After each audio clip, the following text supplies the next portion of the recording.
আজকে দুপুর থেকে একটা খবর সোশ্যাল মিডিয়াতে পুরো সারফেস করছে যে এসএসসির চেয়ারম্যান সিদ্ধার্থ মজুমদার পদত্যাগ করেছেন।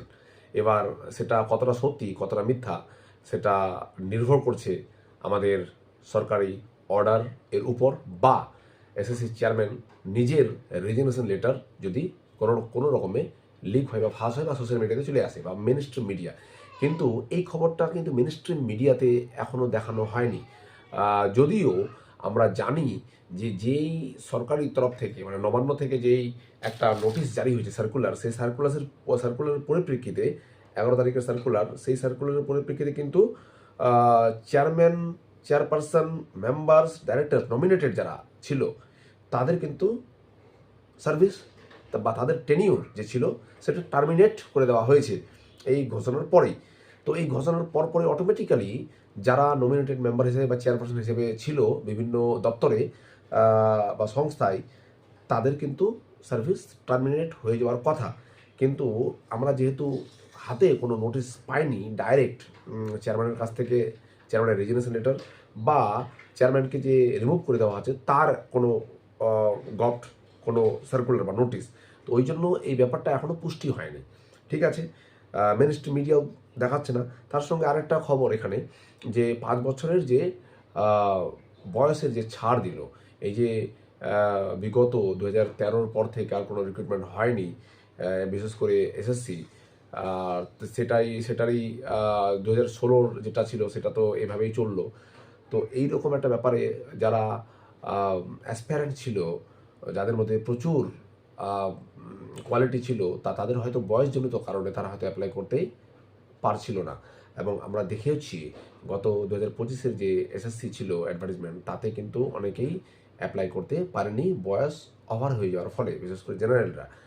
তো এই 5 বছর বয়সের ছাড় দেওয়ার ফলে তারা এখন কি করবে, মানে যারা 2025-এর জেনারেল ক্যান্ডিডেট বা যারা ক্যাটাগরি ভিত্তিক যারা আছেন, তারা যদি অ্যাপ্লাই না করে থাকে, এবার সেই 2025-এর অ্যাডভার্টাইজমেন্টের পরিপ্রেক্ষিতে অ্যাপ্লাই হয়েছে, পরীক্ষা হয়েছে, পরীক্ষার মেরিট লিস্ট বেরিয়েছে, সব কিছু হয়ে গেছে, ভ্যারিফিকেশন ইন্টারভিউ চলছে, যারা অ্যাপ্লাই করতে পারেনি তারা তো এই নোটিফিকেশন দেখে, এই সার্কুলার 5 বছরের যে বয়স বৃদ্ধি, সেই সার্কুলার দেখে তাদের তো মন খারাপ হওয়ার সম্ভাবনা আছে।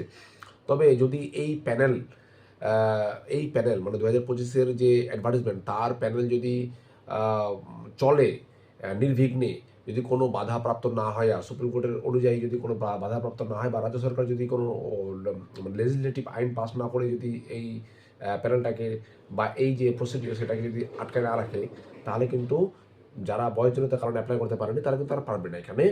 আবার নতুন যে এই সরকারের যে প্রমিস অনুযায়ী যে 2026 বা 27-এ যে এসএসসি বা পিএসসি বা বিভিন্ন রকমের প্রাইমারি যে এক্সামগুলো হবে, সেখানে আমাদের যে বয়স বৃদ্ধির যে ছাড়, সেই ছাড়টা আমরা দেখতে পাবো, অর্থাৎ 40+5 45 বছর জেনারেল, আর বাকি ক্যাটাগরি ভিত্তিক যেরকম।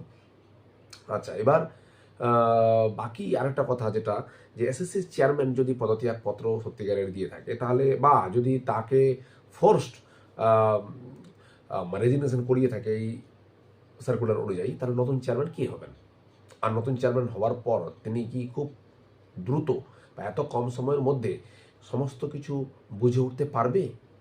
এসএসসির যা জট, সেই জট যে লেগেছে, এই জট তো খোলার না সহজে।